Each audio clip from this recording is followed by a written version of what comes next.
Hello, fabulous friends, fans, and superstars. Welcome to Synchronicity Web TV. I am your host, Nadiya Shah, and this is your moment of synchronicity. Well, I'm so excited to celebrate with you once again, my dear friend, my homie, Mark Mcgowan. Internet and reality TV star Mark Mcgowan. Yes, the one and only. And you've seen him on my channel so many times. I know, because I love talking to him. I always learn something new from him. He's been at Synchronicity University a bunch of times as well. And now Mark is coming back with his own 5-week course. This is super exciting because Mark is going to teach you all about uncovering your intuitive gifts over a whole 5-week journey. We're going to talk about that. We're going to talk about so much more. Mark, thank you for being here. Welcome. Thank you, Nadiya. Thank you for having me. It's such a pleasure to being here, and I'm so excited to do this course. Oh my God, I'm so excited to have you do it as well. I think that this course is going to be so helpful to so many people. And, you know, normally at Synchronicity University, the overwhelming majority of courses so far have been more oriented and focused around like astrological techniques, like actual astrological interpretations. I mean, that's a big part of what I do, of course, and what other teachers do as well. But you are going to be bringing this course, and while it has its layer of astrology, it's like one of those rare opportunities where in the past, like when we've had like tarot courses, I've been super excited, but you're bringing this whole other layer, a 5-week course on that intuitive power and healer and all of that stuff. So how about we start there? Can you tell me something about, so you're blinking in and out, but that's okay. It's almost like you're at a nightclub. It's all good. We're having a party here. But can you tell me the difference between a healer, an intuitive, a psychic, a medium, like perhaps define those terms? So, I would say that a medium is someone who can communicate with spirits, and they are the go-between. So you have a spirit, you have somebody on the earth, and then there's someone in between them, hence medium. So it's communicating with the souls in the other world. Whereas when we talk about psychic ability, it's really reading the souls on the earth. So medium, spirit world souls, psychic, earth souls, right? The term psychic, and I'll echo this in the course, actually means soul. And a lot of people, when they hear psychic, they kind of freeze up and think it's prediction. Even though you can predict, it actually means soul. So when we're talking about psychic and psychic readings, it's soul to soul. And then, of course, there's the healer. Someone who can facilitate healing for others. All the healers that I've ever met in my entire life have always told their clients, I can't heal you. I can only be a facilitator for this healing. So in a lot of cultures throughout time, the mediums in their cultures would be healers too. So they would communicate with the other side as the medium. They would assess you. A lot of times that was for health, but sometimes it's for other things. They're using the psychic faculties. And then, of course, they learn some sort of healing modality. And today we have Reiki is probably one of the most popular ones out there. You have quantum touch, Qigong, there's laying of hands, there's combing the aura, on and on and on and on and on. So, you know, all three are important. And I also want to preface that mediumship can be just as healing as actual healing itself, but also psychic ability, reading somebody else about their life, can be just as healing and as important as getting a Reiki session or any other kind of psychotherapy at times. Because sometimes if you have somebody else that reads you and you kind of feel like you've been heard for the first time in your life. And I know some of you out there probably have had those moments where you're like, I think I've just been saw or seen and heard for the first time in my life. And what a remarkable feeling. And it brings you such, you know, healing there. So all three are just as important as the others. All three are in the birth chart. And I can't wait to talk about all three.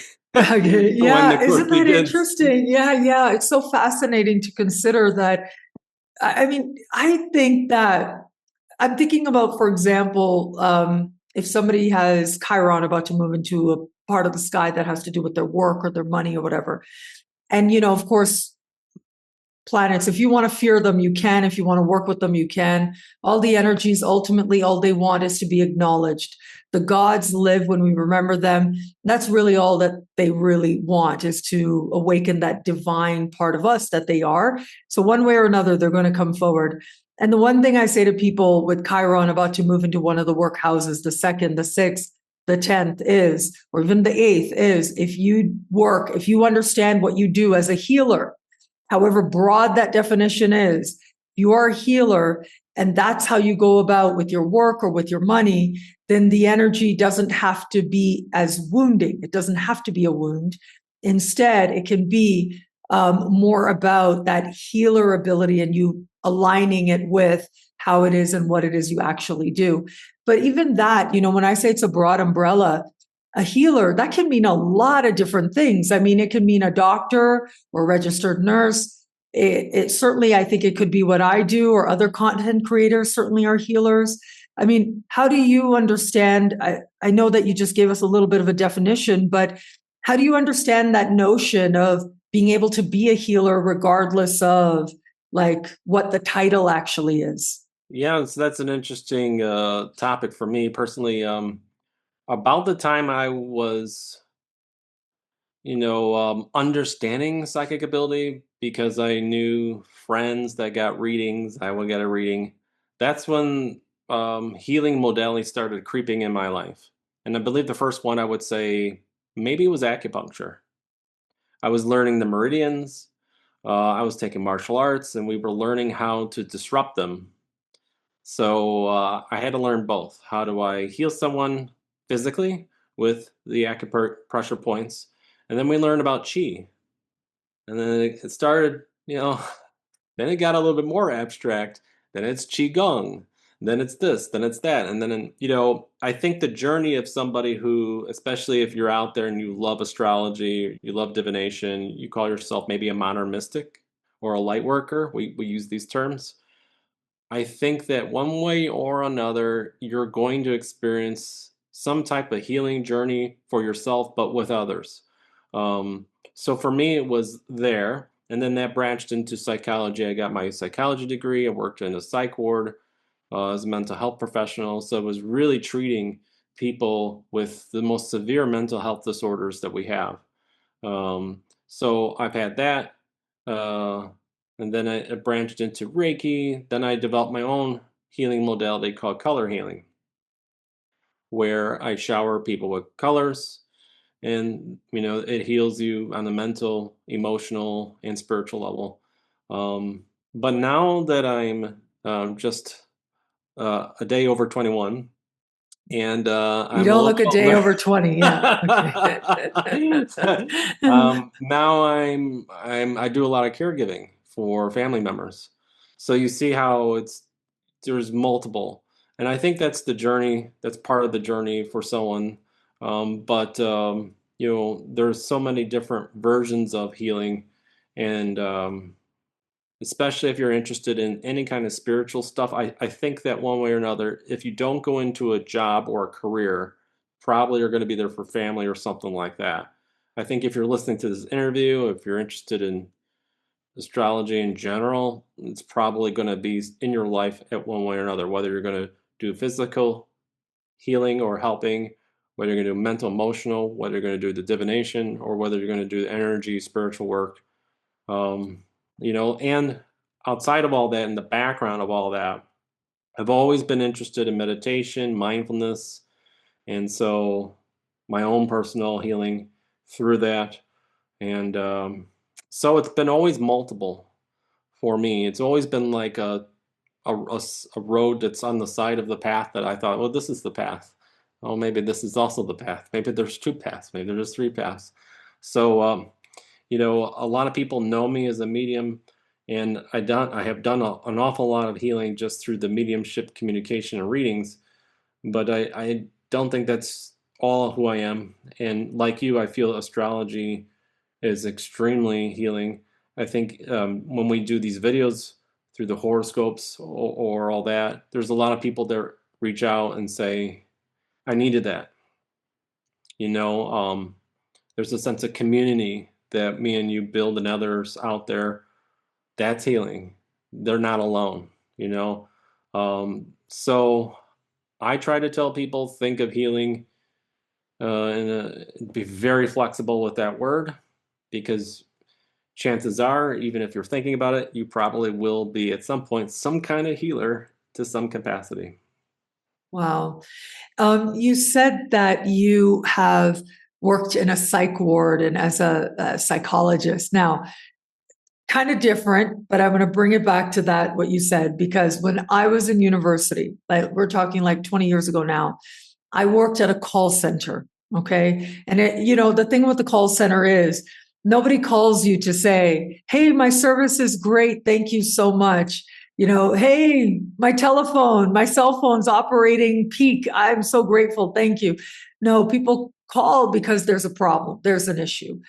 And I remember how I would have to, like, literally on the bus ride over, meditate and imagine like a whole wall of light around me to protect myself. And I started wearing all black while I was doing that job because I literally would feel, what was happening with people. And similarly, I remember talking to an Uber driver once, and he was saying how in his city they had changed the law while I was there. So you weren't really allowed to be an Uber driver. So basically, people had to sit up front, is how it worked. And so he was saying how he already is so sensitive that when people would get in the car, whatever energy they're bringing, basically, he could feel it. And sometimes it would be really hard, even if no words were said, he could feel something that was so uncomfortable for him. And it's become that much more now that the people are sitting in the front. It's become that much more challenging. And so I wonder, like, with you actually working in a psych ward, right? You actually dealing with that work in a very face front way, in a way that a lot of people, I mean, psych wards are places where people go because we don't want to look at them. Don't want to have to deal with them, right? How did you manage that, you as a psychic and a medium and a healer? What was that like for you? Oh, That says it all. Yeah, yeah. I well, and interesting enough, on my days off, I would do readings. So I'd be Wow. working the full time and then working that. I mean, so I would throw, the gauntlet. I would do every protection and possibly, and then, I said to myself, are all these protections really working? What should I do? And, at the end of the day, I just cared so much for them. I feel probably more than others, to be honest. Um, I that changed. Everything changed. When I first got there, it was like a war. Every day, and when we didn't have restraints, so you got punched, kicked, spit on, sworn at from the minute you come in, the minute you leave.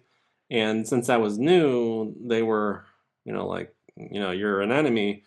But over time, when I gained their trust and all that stuff, a lot of the clients um, started changing their dynamics with me completely. And in fact, when I wasn't there, their behaviors would get worse. So I feel like that's probably what I had to do, to meet them in the morning, to talk to them, to know that I have their back. And that changed more so, in my opinion, than the shielding, the grounding, the bringing the angels and all these things. I would still ask for divine help, of course, because it was dangerous. But I feel that when I started being more heart centered, that's where I feel like the dynamic totally changed. And also staff. People don't realize the other staff there are worn out, so they could be just as combative. And that took time. And once they started respecting me, then I felt less stress, less heartbreak. But I knew that I couldn't do it forever because, when you're born, you know, with whatever ability, whatever to communicate, you're more sensitive. So, I said, I have a time limit here. I got to pick one or the other. And my heart is with the mediumship, the psychic, and the healing. So I knew I couldn't do it forever. Um, so I had to do as much as I could in the little time I did and then leave. But yeah, a lot of other mediums along the way always used to say, "How did you survive?" But truly, if I didn't really want to be there because I felt there was a quote by the late great Wayne Dyer, and he said, "Try to be kind to the kind, and even more so to the unkind." And I said, "Well, I want to know what that's like. I want to know what that's like," and that's why I picked that job. I said, "I really want to experience that," and I did. So I never went in asking for a thank you because I really, and I was after like my coworkers were like, "What?" They're like, "No one's like you." I'm like, "Well, it's kind of a spiritual mission for me for that particular job." I think that was the best, and I think that was why it was a little bit easier than it probably should have. If I wasn't heart centered, I think it would have been a whole lot more rough. And so you said that you would like put a shield, but then you'd also try to be heart centered. So, Yeah, just asking like a little bit practically, if somebody sure. felt like they were entering a situation where they knew that lots of different energies would be coming at them and they wanted to just make sure that they would be okay, whether it's family, whether it's professionally or otherwise, because a lot of us do. I mean, I will say this, bless her heart, this was so many years ago that I had a boss and she was so abusive. She was awful. And I remember after I left that job, I said to myself, I will never be in a situation where someone thinks they can talk to me that way ever again. Never. And I remember when I got out of university and I was just in the beginning stages of building my business. And the first 7 years of my business, I've been a full time astrologer for going on 19 years now. But the first 7 years, I lived below the poverty line in Toronto. And I remember times when it would be so hard, and I would remember her, and I would just keep going. I would just keep going. I'd just be like, no, this has to work. I have to figure out what this is and I got to make it work. So I was very determined. But having said that, yeah, that was really, really hard. And people go into situations, whether it's family, whether it's work, whether it's whatever, they go into situations that are so hard. What can they do? How can they go about it to create that sense of some protection of themselves? Yeah. So I always say do the energetic and do the practical. So the white light or the light that you were talking about, I always recommend that. Always imagine that you are surrounded with the universal white light of love and protection, and only allow positive thoughts and energy to influence you. That's a really quick one that you can do. So that will help. But you also, let's say it's family and they're abusive or toxic, and you have to go. I say you got to do the practical, which means limit your time in those situations, whether you have to leave the room a lot.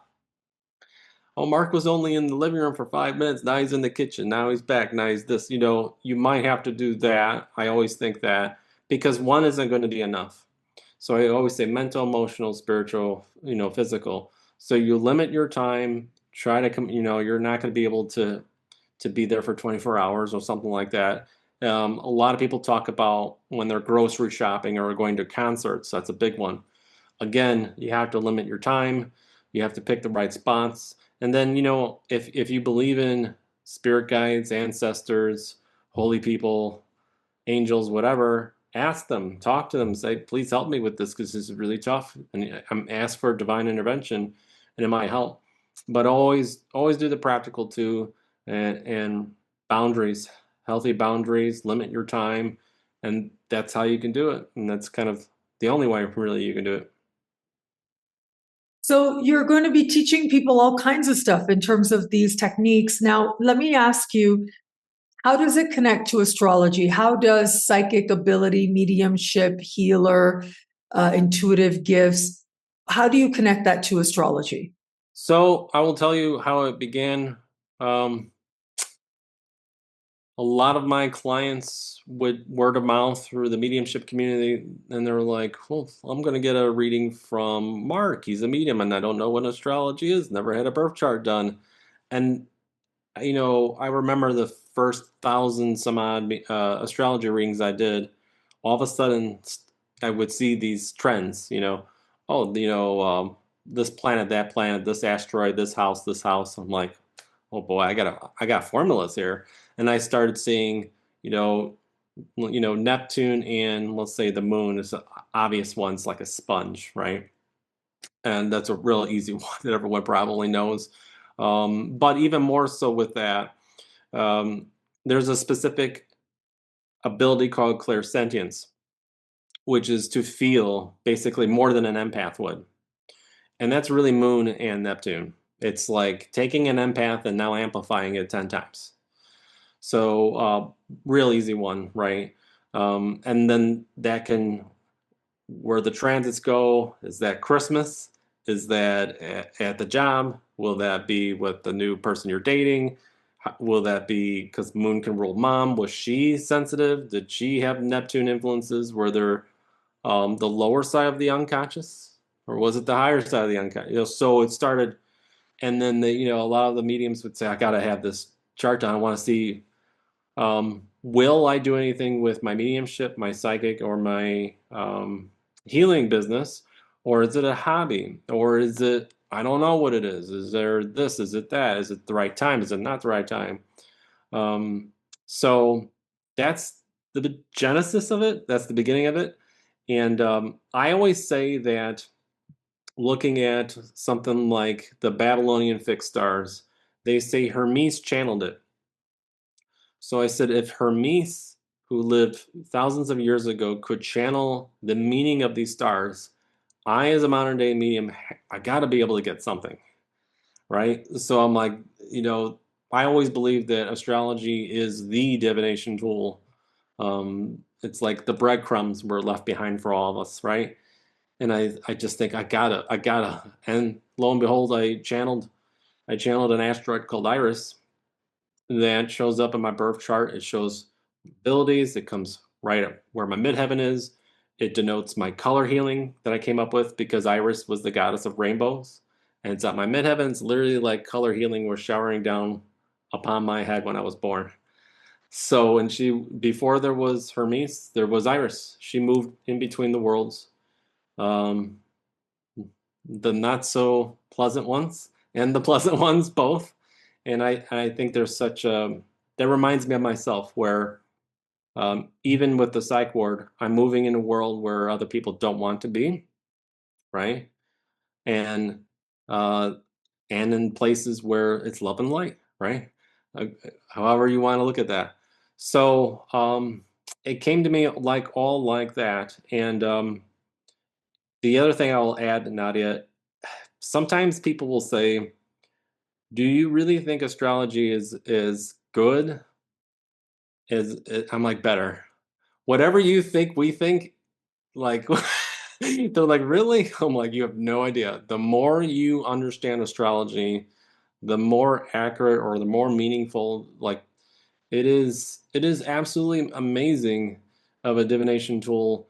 And so that's kind of how I see all that. And that's kind of how I came up with this.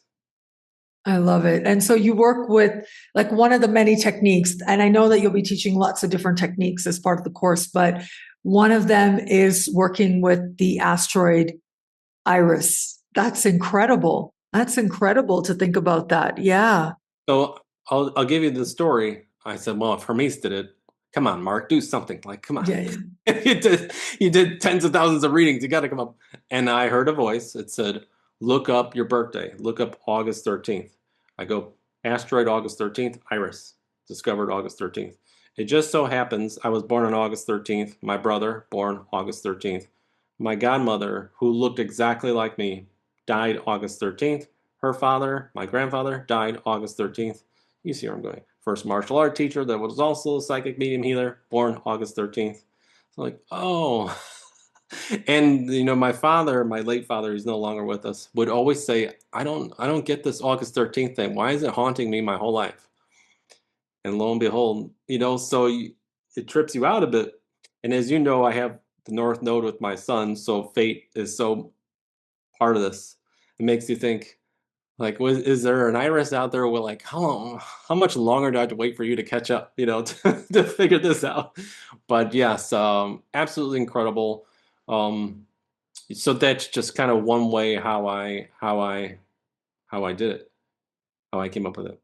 Wow. And so, Iris as an asteroid symbolizes a sense of your connection to divine healing, divine wisdom, your own ability to be flexible going into worlds and out of worlds where some might be more challenging than others. Yeah, and the other interesting thing and more practical and less magical about Iris, Iris rules the part of your brain that how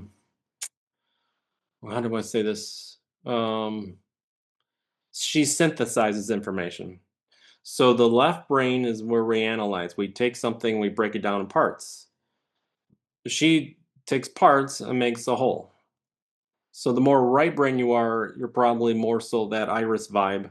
Whereas someone like that Hermes Mercury is someone who's going to look at something and break it down into. So if you have a strong Iris in your chart and you go, man, I've really struggled doing it everyone else's way, chances are your brain might operate as a synthesizer of information.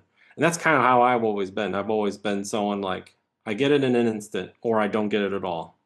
Um, it's very hard for me to take a whole picture and break it down and go like that. I can take a bunch of different things and make it one. So that really, when I've told people that in readings, it's really given them a sense of relief. Again, being seen and heard for the first time in their life, they're like, I thought something was wrong with me. I was like, there's nothing wrong with you. You just think a little bit different. You know, I know we talk about this in the astrology community all the time, but Kurt Cobain with that strong Neptune, right? A genius. If you're not born in our generation, you might not understand that. But if you are born in our generation, you just this guy can't comes along and he's totally different than anything you. And then you go, okay, that's someone who synthesizes information. I get what you're saying, Mark. Not really an engineer, but something that's quite beautiful at the same time. So again, there's a lot of practicalities to it. Iris in mythology also was somebody who reported to Zeus. So she would go write and report, and she would have an elixir from the river of Styx and come back. So it's about non-judgment. So in my psychology days, I had to report, not judge, and give it and leave it alone.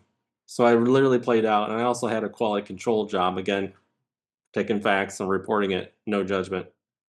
So, you live these things out multiple ways in astrology. And when you have something in your chart, um, probably like hundreds, you just have to have the patience to look at it. Yeah, because I know like once you start adding all the different asteroids out there in a chart, it's like you can't even see anything anymore, right? It's just like a completely filled up chart. And especially if you then add the aspect lines, oh boy, Hmm. it just looks like a whole bunch of scribbles. It becomes this big blob kind of thing.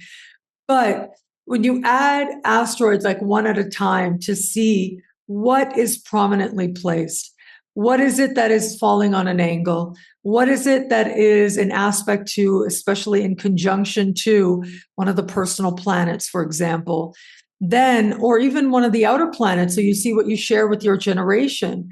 Then you really start to see these powerful characteristics and the way in which you live that mythology. It can be so, on the one hand, revealing, but it's like you said, you were saying before, the thing you started out this interview was by saying that when somebody comes for like a psychic reading or an astrology reading, there's something so powerful that happens there. It becomes like even more powerful sometimes in therapy often. And it's because people feel recognized. It's like we spoke truth to their experience and it helps them to feel seen, as you said. And so, how powerful to be able to add these additional layers of the asteroids, because I have absolutely found that people live myths. That's it. We live, there's a reason these are archetypal experiences, archetypal stories. It was documented by Joseph Campbell, where he looked at how myths and the themes show up again and again around the world, cultures that had no contact with each other have these mythological archetypes show up again and again.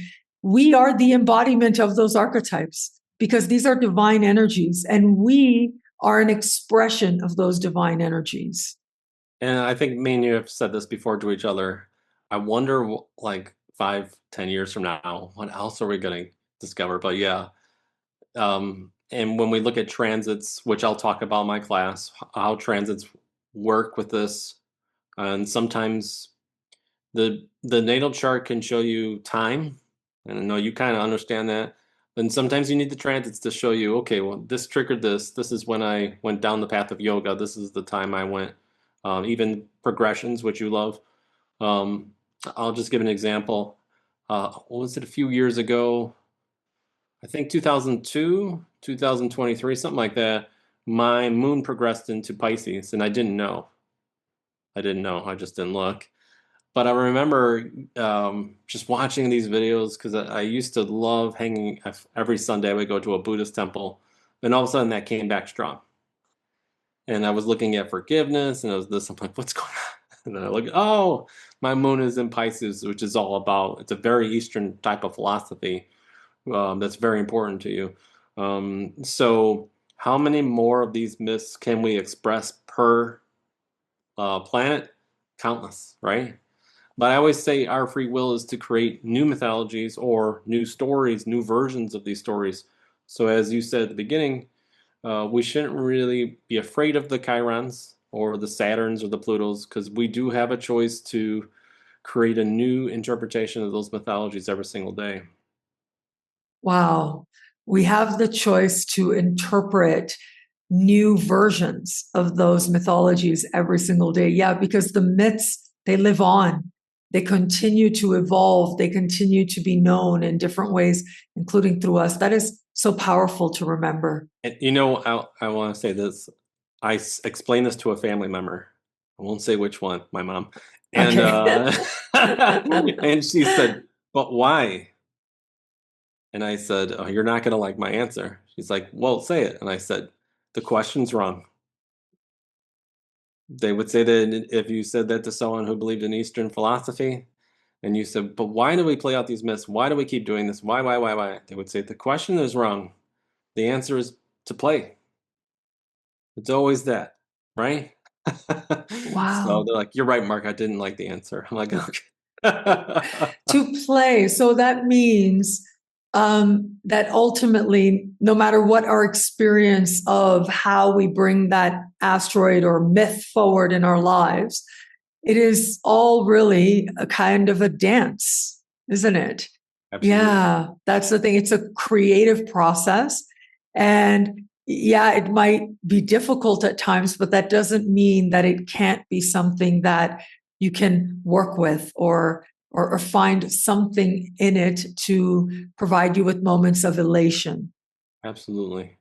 Even the oppositions in squares, which Wow. Yeah. Yeah, I know. They suck. They suck, but wow, do they ever get stuff done? they do. Yeah. Without it, we wouldn't have motivation. Yeah, exactly. Like squares, I remember someone saying to me that squares mean activity, You know, and I think that it means something's happening, something's getting done. And, you know, I'm with my chart. I have such a varied chart, but yeah, I have like a couple of really strongly placed squares. And I think that they are a saving grace in a sense. For most of my life, I remember cursing just like Saturn in my first house, like, oh, I wish I didn't have this. Life feels so serious or whatever. But it's that part of me that's been able to like get stuff done enough so that I've built something that I feel and I hope will continue on. Something that I feel and hope is quite strong. It's because of the effort that Saturn represents. I have put in the time, I've put in the sacrifice where it mattered to me. I did, and so it is fascinating to look at how Saturn is a myth. Saturn is a myth that we live, right? That's very obvious. It's a core, one of the big major planets in the sky. But we do that with the asteroids as well. We do that mhm. in different ways and in different contexts and in different moments of our lives. Some of those placements will feel even stronger. Yeah, it's funny, like with astrology, and I think you would agree, and this is definitely what you're striving at. Don't just step back and look at exactly what it's saying. Like Saturn. Is it suppressing you? Or is there an or? Is there a different? You know what I mean? When Saturn went into Aries and conjunct Neptune, right, recently at the end of May, uh, the walkway in my apartment was being was supposed to be taken down, which is Neptune. Neptune dissolving Saturn, right? Then what happened? It turned into no, we're doing patchwork and we'll put in the membrane. I'm like, well, that sounds like Neptune Saturn conjunct. Like North Korea, South Korea, when Neptune, Saturn were dancing, they had a ceasefire. It's not perfect.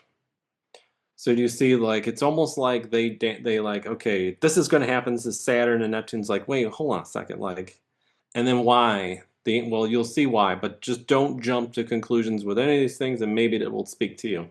Maybe the answer isn't so hard in black and white, which is what your epiphany. No, Saturn doesn't mean this life is so hard.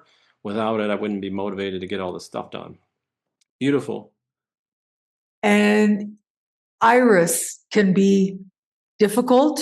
Oh, you're gone. Okay, we give you a moment. You There I sort of am. went out there for a second. Okay, Yeah. you're back. Maybe we'll keep that in. Let's see. Okay, Iris, the asteroid, right? Because we've talked about like how to use Saturn. How about we close out with an understanding of how we might use Iris to our advantage? So the number one thing in a practical way, especially in relationships or even at work, non-judgment. And it's hard, but can be applied to everything. Non-judgment.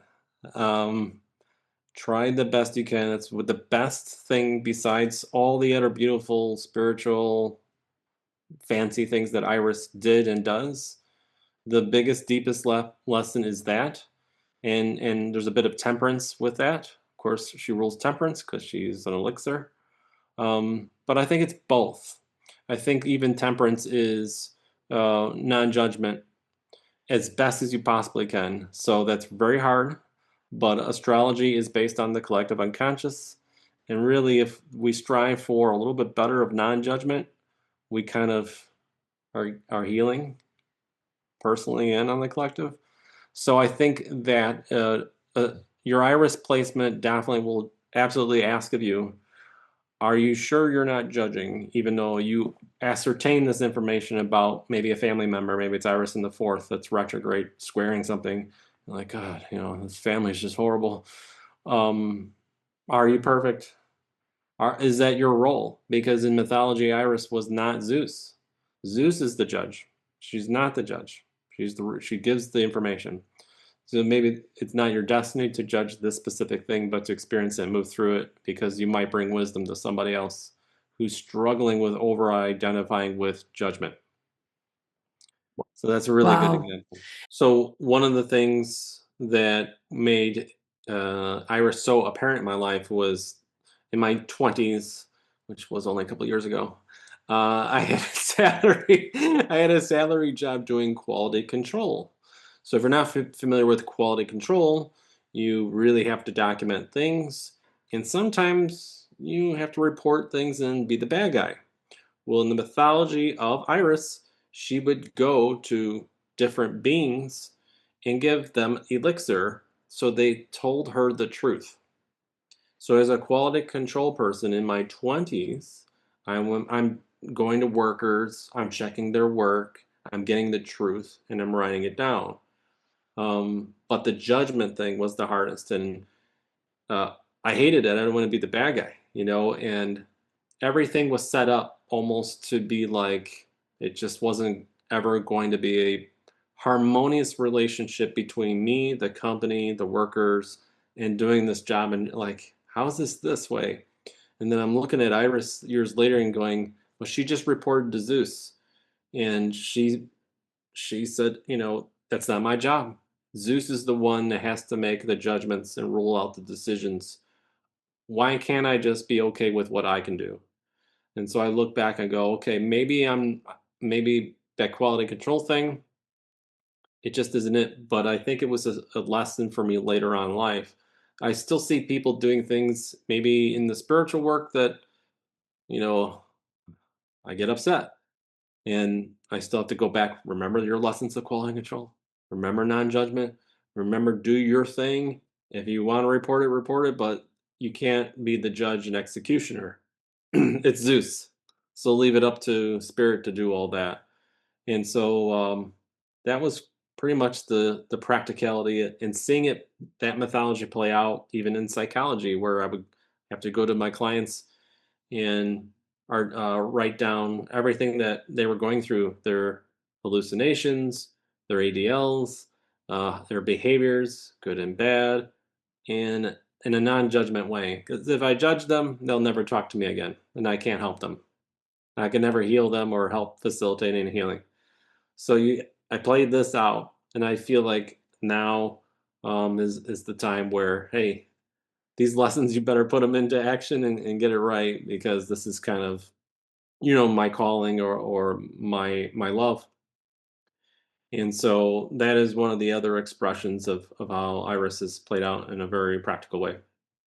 I love that. And I will say, as you were sharing that, I was thinking about how, as you said, Iris is in my workhouse, right? And it's close to my Venus. And the thing is, I know I don't, what I found and what I learned very early on is if I get very specific with talking about politics, for example, or world events, people sort of shut off. And the people that I think actually could use the message actually might need to understand themselves and what's really going on about whatever might be happening externally in the world, those are the very people who are most likely to stop listening. And so it is so valuable for me to understand and figure out how to talk about things in a way that doesn't look like or isn't about me actually appearing to be judgmental of any particular group or any particular side, but rather to keep it about the soul lesson, the spiritual lesson for us, where maybe we aren't necessarily in a situation or a decision maker, certainly in a situation, like, for example, on the world stage, on the political stage, but to understand the deeper dynamics, because that's always been what I wanted to heal. It's always been what I wanted to address. And I know that people have said to me over the years, many times when they've spoken to me one-on-one for whatever reason, maybe I interviewed them for the show here, or maybe I did a consult with them. And people have said how much they appreciate that I say it without saying it, right? That I say so much. And I've had people say that they have felt safer, less judged because I said something, but without saying it, without blaming, without making them appear or feel like I'm trying to make them the bad guy, because I don't think that's what it's about anyways. I think really we are so alike, and really everything that we do, the choices we make, it's rooted in some sense of our emotions. It is an emotional response. Everything comes down to an emotional response, in my humble opinion. And so I didn't even realize. And as you were sharing that, I think a big part of that really is Iris. Yeah. That is so part of a triple conjunction with my moon in Sag and my Capricorn Venus. Incredible to realize it. Yeah. Yeah. It's almost as if, like, I always think there's no mistakes. So you couldn't have known about it until you went through it. And now, for whatever reason, I almost think Iris is like almost like the nose. She's mysterious. Like she just, I'll let you do this, and then I'll reveal it later. Wow. I Like love a it. rainbow, because she's the goddess of rainbows. When it rains, and then you see the beautiful rainbow. It's almost as if she likes to have you kind of figure out some of it, and then she comes along and says, "Yeah, I told you." Like, of course it is. But so it's so funny. But saying things without judging, making people feel heard, and of course your expertise in it. Wow. And that's all Iris. And now, as a total side note, I will say, so I was with somebody for 7 years, left like at the very end of 2020, it was done. Like, that's the thing with the pandemic. I really felt like, and I was saying right from the beginning, this is about us getting honest with ourselves about how we really feel about our lives. Like we can't avoid it. We have to be honest with ourselves because we have nowhere to go. We've got to be still. And so for me, a big part of that was that I'd sort of paused my life in a certain way. And I'd been in a really unhealthy relationship for like the last years, ultimately. And I'm just realizing that I remember, and I didn't make that connection until you just shared this with me, but I remember like it was really bad and it was like awful, but I didn't really appreciate it, or really I wasn't ready to see it, especially because I loved his dog so much, right? That was Biggie. I loved this dog. And the thought of leaving the dog was like so incredibly painful to me. I loved this little guy. He was my best friend. And I remember now, like, it was literally days before I knew it was over, like literal days before, because I lived in Cancun at the time and I'd gone to the mall. And I remember like sort of going into the mall. And just before I'm stepping in, I look back and I see literally a double rainbow. I see two bright as clear all the way around double rainbows. You can see them, two of them. And people had gathered to stop and to look at it. It was in December of 2020. I remember it clear as day. And it was literally right after that. And I remember seeing it and thinking, I think this is connected to my relationship in some way. And I felt that it was. And I already was so miserable. And I was able to begin to recognize that I was miserable. And literally, like literal days later, it was, yeah, this is done. This is done. How incredible to now make that connection with Iris, to have been able to see that, but then also know that it's me sort of really, it was healthy. It was a healthy Yeah. detachment that made me say, wait a minute, take a step back, look at this, what this actually is. And yeah, it's been done for years, actually. I just didn't I, want to, I wasn't ready to really see it until I saw the double rainbow starting to send me that very clear message. and again, in her mythology, she must have had to step back so many times, collect the Yeah. info, go to Zeus. So you had to step back, collect the info, and then she gives you the rainbows. Only Yeah. after. Only after. She's like, so it's so funny. Oh, wow, wonderful synchronicity and confirmation for you. So, Mark, something really funny that's been happening, like as you've been talking, I have just felt like I need to sneeze. So I've been like going up like this and try to be subtle about it. I might end up editing it out because I think it looks very silly. But what do you make of that? That is That's a so big weird. one. Yeah, because I've talked to you so many times on camera. I don't remember that ever really happening. Mm. What do you think? So that's absolutely spirit. So a lot of memes that I've taught and known that one of their indicators is that their nose is itching every time they're making a connection to the spirit realm. So sometimes when we start, flowing and kind of rifting, we can connect to the collective unconscious. And I'm talking about astrology, it is the collective unconscious. So the spirit realm connection for you is probably stronger at that point when you're rifting about astrology or talking about this topic than most other times during the day. So yeah, one of your signs now will be the nose. Oh my God. You know what? It's so true. When I'm recording, because every week I have to do the superstar horoscopes and, of course, the YouTube video as well. And yeah, I mean, it really does happen. Like I can feel like in my nose kind of, I don't know, singing or Yeah. something on its own. And so that is a sign that that is a way in which spirit connects to me. And so Yeah, maybe I can, yeah. some of the most impressive memes I've ever met, it's been their nose. So now you Wow. know. And so what? So I should pay attention when it's tingling because it could be Yeah, like an I insight. Okay. yeah, mediumship, I believe mediumship, psychic ability, and healing ability, no matter what healing modality you learn, they're passive gifts, Mhm. meaning we shouldn't be trying. Like Yoda says, do or do not, there is no try.